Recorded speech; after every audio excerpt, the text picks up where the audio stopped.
Нэг амьсгаагаар. За юу яцхан залуусаа. Ер нь дэлхийн нийтээрээ л утгагүй драм үзэж өөрийгөө шаналлахын оронд ерөнхий шал өөрөөр сэтгэж хийсэн кино болон ялангуяа анимашныг ихээр үзүүлсэнийг та бүхэн мэднэ.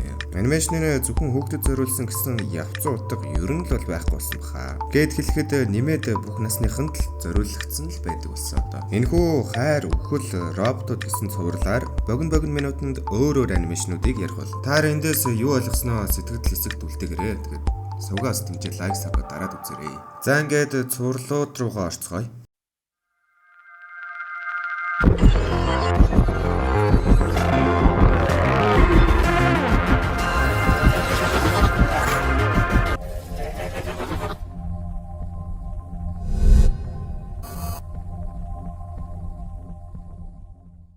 Хог хаях цэг.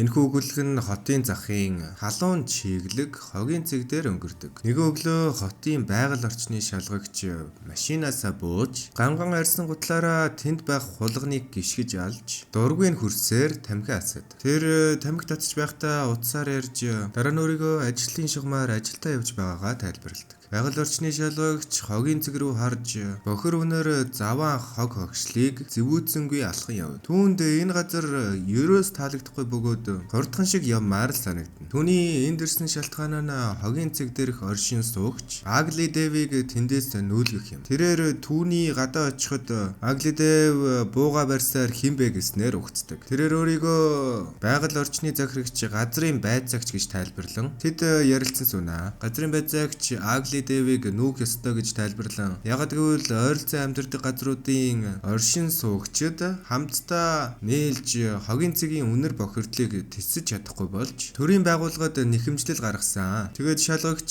баримт бичгийг гаргаж ирнэ. Энэ нь ариун цэвэр орчны хяналтын журмын бичиг баримт байна. Тэр бичиг баримтуудыг Агли Дэвд өгч танилцуулдаг. Агли Дэв хариуд нь би энэ газарт 20 жил амьдарсан. Энэ хогийн цэг бол миний гэр. Надад угаасаа өөр очих газар байхгүй гэж хэлдэг. Тэгтэл шалгагч та хэрвээ энэ хогийн цэгээс явахгүй гэвэл бид хүч хэрэглэж нүүлгэнэ гэж занал хэлдэг. Энэ нь Агли Дэвдийн дургүйг хүргэж тэрээр эсрэг байр суурьтай байх бөгөөд баримтуудыг тоохгүй шидэнгээ муухай үгсээр дургуутслаа илэрхийлж харааж эхэлдэг. Хэдийгээр тэр муухай үнэр танартай тамхи татдаг ядуу байшинд амьдардагч энэ нь түүний аз жаргал юм. Нүүлгэх нь түүний хувьд гэрээ алдахтай л адил яахын аргагүй аимшигтай шийдвэр байлаа. Гэсэн ч шалгагч түүний зовлонг ойлгохгүй хууль эрх мэдлээ барьж хүч хэрэглэж нүүлгэнэ гэж хэлдэг. Харин Агли Дэв үүнийг нь тоосонгүй. Тэрээр хойш эргэж харж ара гэж дууддаг. Энэ нь түүний тэжээвэр амтан бөгөөд бараг л амьдралынх нь нэг хэсэг юм. Тэр хідэнтэй дууддаг ч ара гарч ирсэнгүй. Тэгсэнд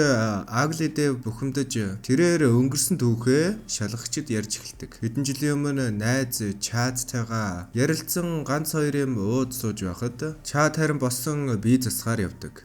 Түүнийг бие засч байх үед харанхуй булангаас нэгэн мангас гарч ирдэг. Тэр амтны нь муухай үнэртэй хогоор бүрхэгдсэн бөгөөд найз Чаад нь мэдээж айж дуунч гарч ямдсангүй. Гэтэл өнөөх мангас дөхөж ирээд Чаадыг наалтамхай шүлсээрээ татдаг. Агли Дэв үүнийг мэдэн галын дэрэгдээс бууга шүүрэн авч найз нь нэгэн мангасад татагдж байхыг олж хардаг. Тэр амтны араас зэвэнд идэгдэж муудсан форклифт буюу ачааны машинаараа хөөж түүнийг дайран мангасыг төмөр торон хашаанд шахдаг. Агли Дэв машинаас бууж ирэн мангасыг устгахаар бууга чиглүүлдэг. Гэтэл тэр мөчид тэр мангасын нэг нууцыг олж илрүүлдэг. Мангас нь үнэндээ хогоос үүссэн. Хогийг залгах тусмаа л улам томорч. Энэ нь хогоос төрөлж иж нэгэн бүхэл амтан болон хувирсан хогийн амтан байжээ. Тэр мөчид харин Агли Дэв зүрхэнд нь өрөвдөг сэтгэл төрдөг. Учир нь тэр амтан яг л түүний адил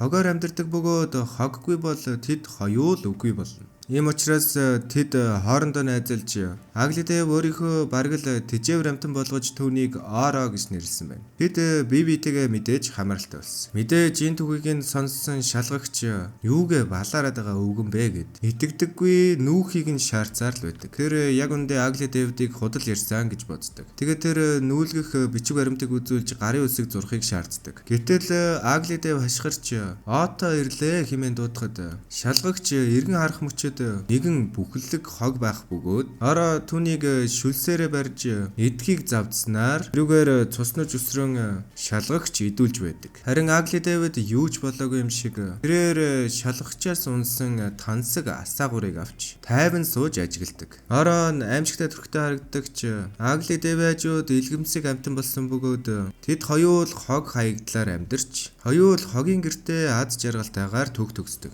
Хоёг өдөрний фермчийн Ханк их нэртэйгээ ярилцаж буугаар анимашн эхэлнэ. Харин дараа нь Ханк фермнийхээ ойролцоо орон зай нүгшийг портлод үүсхийг олж мэдэв. Тэгтэл тэр нүхнээс нь гинэд хари гаргийн шавжнууд гарч ирдэг. Ханк ярангүйж өөрийн гараар хийсэн хуйгт машин руу орж дараа нь товчнуудаа даран буунуудаа асаав. Тэрээр шавжнуудыг онлон буудаж тонилгож эхлэв. Гэтэ шавжнууд тасрахгүй портлоор гарч ирсээр л байв. Ханк байдал биштэж анзааран шууд эхнэрлүүгөө залгаж хөршүүддээ хил дуулгаа гэж хэлдэг. Ингээд хөршүүдээ хүлээж байх зуур Ханк толгод руу гараад алсад туссан улаан гэрлүүдийг анзаарна. Тэр гэрлүүд нь улам том болж ойрцоор л байв. Харин Ханк дотроо энэ ч сайнны яр биш дээ гэж бодов. Төд удалгүй түүний хоёр хөрш хүч нэмэхээр ирэв. Тэд гэрлийг харж байх зуур гэрэл бүхэлдээ нийлж тэдний хамгаалтын бүрхүүлийг устгаж томоос том орох хаалга шиг зүйл нэгдчихв. Дотроос нь тоо томшгүй хари гаргийн шавжнууд цуварч тэд яг л сумны хурдаар тэднийг чиглэнгүй. Гүйж байх үед нь газарч мөн адилд оргиж байлаа. Ханк өөрийн хөрш хоёр болох галзуу Мэл болон Жекийн хамт фарма хамгаалан байлтахаар зогсно. Галзуу Мэл хамгийн түрүүнд товчоод арж пуужин хөрөглөө. Пуужингууд нь газар суурлагдсан дэлбэрч шавжнуудыг олноор нь устгав. Мэл инээмсэглээд үүнийг хүрт гэж хэлсэн ч зөвхөн нэг хэсэг шавжийг л устгасан байв. Харин арийнхын шавжнууд зогсолтгүй тэднийг чиглэнгүй. Ингээд аргагүй байдалд орсон манай гуруула гал нээж сум дэлбэрэлт лазер гэх зэрэг бүхий л зэвсгээ ашиглаж тулалдсан ч шавжнуудын тоо хэтэрхий их байв. Тулдаж байх зуур тэдний зэвсгийн хангамж багасж систем нь улаан тохиолол өгч эхлэв. Ханк Мэл хоёр ярилцаж Жекийг нэмэлт хангамж авчруулахаар тохирдог. Тэгээд Жек явнаа. Ханк галзуу Мэл хоёр харин фронттой үлдэж өргөжлүүлэн тулдангаа бие биендээ хамтдаа энэ бүхнийг давнаа гэж урам зориг өгсөөр л байдаг. Харин эсрэг талд нь Ханкийн эхнэр эмэгтэйчүүд болон хүүхдүүдийг нуувч руу оруулж фармынхаа лазер системийг асаадаг. Энэ нь ямар нэгэн амьтан дайрах үед лазераар мэдээллийг нь авч автомат буугаар галлаж устгах юм байна л да. Харин энэ үед Ханк Мэл хоёр тасралтгүй ирэх шавжнуудтай өөрийн бүхий л бололцоогоор тулалцаар л байдаг. Ингээд сум зэвсгэн дуусах үед ашгүй Жек буцаж ирэв. Тэрээр тулааны талбарт шууд гүйж орж ирээд тэр хоёрын өмнө гарan тэр хоёрт зэвсэг болон бууга цэнэглэхэд нь цаг хожиж өгдөг. Ингэснээр тэр гурав буцан дүүрэн сум зэвсэгтэйгээр тулаанд ордог. Гэхдээ хэтэргийн урд тасарсан Жекийг шавжнаар хүрээлж олноороо овоорсноор түүнийг газарт унахчихдаг. Галзуурч дайрсан мангаснууд өөрсдийнхөө толгоогоор шилийг цохин зөксөөр хаглах тэр үед Жек өөрийгөө найдваргүй болсныг мэдэж тэрээр Ханкд хандан миний эхнэрийг сайн асраарай гэж хэлээд өөрийнхөө машины өөрийгөө дэлбэлэх горимыг дарснаар тэнд байх бүхий шавжнуудыг бүгдийг нь устгадаг. Тэр асар хүчтэй дэлбэрэлтийн дараа Ханк Мэл хоёр хуйгтайгаа хол зөгтөн унсан байв. Гэхдээ тэд амьд байх өгөөд нилээн шарх авсан нь мэдээж. Тэд хоорондоо одоо дууссан байлгүй дээ гэж ярилцах зуур өнөөх онгоос нь нүхээр харин шавжны бараг л хэд дахин томруулсан хувилбар нүхийг нэвтлэн орж ирдэг. Тэгээд тэр шууд фермлүү дайрахыг завдсанд Ханк түүнийг зогсоохыг хичээж өөрийн хуйгтын галаар нөөрлүү нь галладаг. Энэ нь шавжинд бараг нөлөөлсөнгүй. Тэрээр бараг уурлан толгоогоор Ханкийг зогсоход Ханк холоо шидэгдчихдэг. Ингээд Ханкийг дахин хөл дээрээ босгох зуур харин шавж түүний хойноос ирээд амандаа зуучдаг. Тэгээд тэрнийг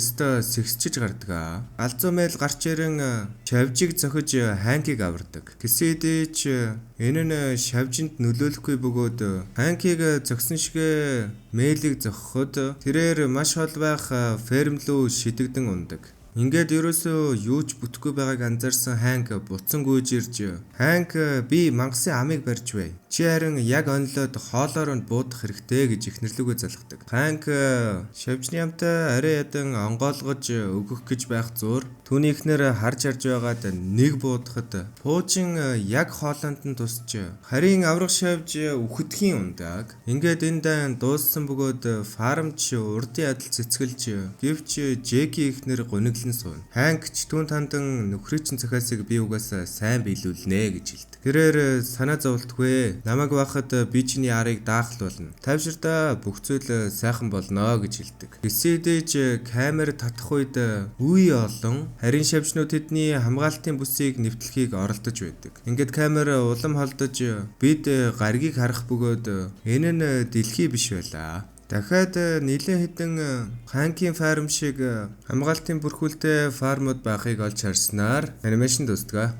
За манайхан тэгээд энэхүү анимашнууд нь бүгд өөр өөр ингэсэн санаатай бөгөөд та альнаас нь яг юу мэдэрч байгаагаа сэтгэл хэсэгт үлдээгээрэй. За манайхан ер нь нэг иймэрхүү. Тэгээд лайк сабатараад сувгаал дэмжиж байвал ер нь гэлзуулна шүү дээ. Дараагийн цувралуудаар уулзлаа. Түр бай бай.